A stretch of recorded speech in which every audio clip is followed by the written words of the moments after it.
Grabe guys, ang sarap. Ma!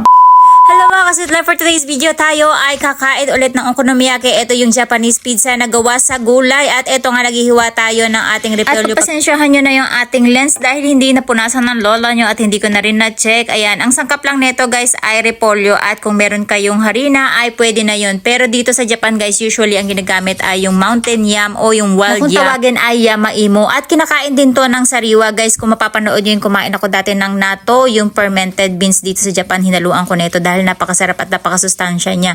Normal lang yun na nakikita nyo na medyo nangingiting kasi nga gawa ng dagta. Tapos mag-a-add lang tayo ng itlog, depende sa dami syempre ng ating gagawin. At bakit ito yung ginagamit natin, yung wild yam natin? Kasi nga guys, ay mas fluffy siya at mas masarap. Basta iba yung lasa niya.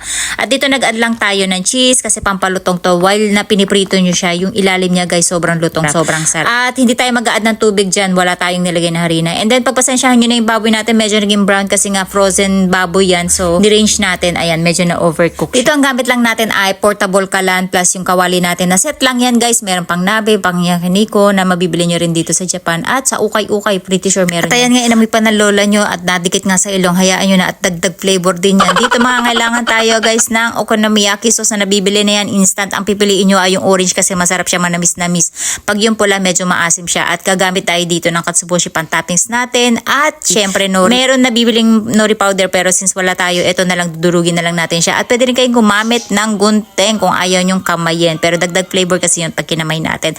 At meron din tayong sliced cheese. Ang pinili ko ay yung natutunaw na cheese. At pwede rin kayong gumamit ng powder cheese kung meron kayo. Basta kung anong cheese ang meron kayo sa bahay ay okay na yun. At optional lang yan kung gusto nyo maglagay, pwede rin hindi. At ito yung ating baboy. Pwede rin kayong gumamit ng puset, ng octopus, ng hipon, at kung ano-ano pa.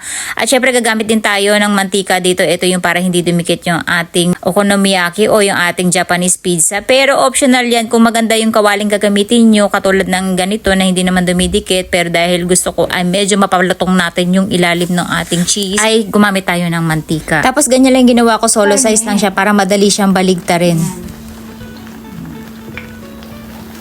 Tapos baligtarin lang natin. Ayan. Napalakas yung apoy natin. Oh, look at that. Wow. Tapos, hinaan lang natin yung apoy natin dyan, guys. Kasi para maluto pa yung baboy natin. And then, ang gagawin natin dyan, pag malapit na silang maluto, saka tayo maglalagay ng mga toppings na kailangan natin.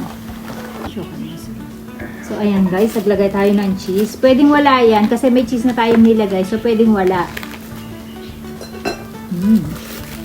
So, ang gagawin natin guys ngayon ay lalagyan na natin siya ng sauce.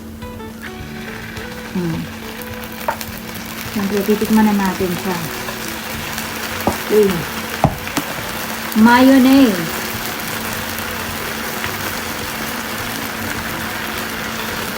Ay, diba? Bonito flakes or yung ating katsuboshi. Ang bako talaga.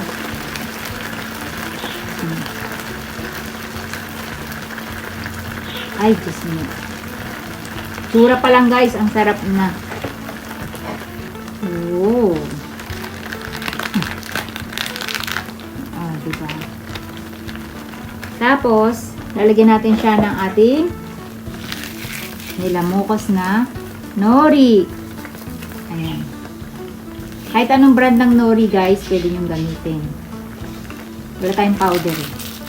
Kaya, ayan, libre lang mukos na lang. Okay. Yeah. Ay, Papa Chang. Itadakimasu, guys! Anta na reaction na gasa. Biscuitatsu. Do. Gome. Ano, Aji? うまい。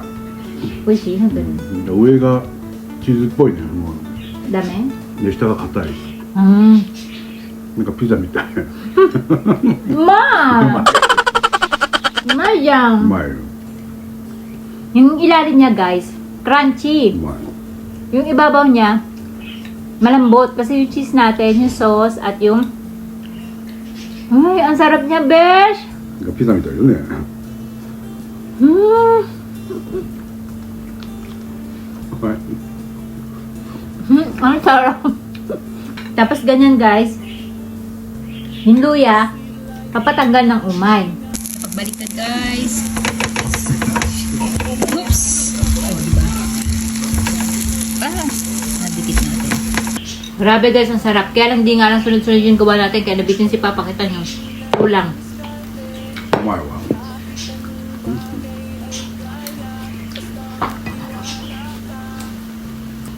Kaya itry nyo na din guys sa bahay kasi malaking tipid. Super sarap pa at mapipili nyo pa kung ano yung gusto nyo lagay. Every day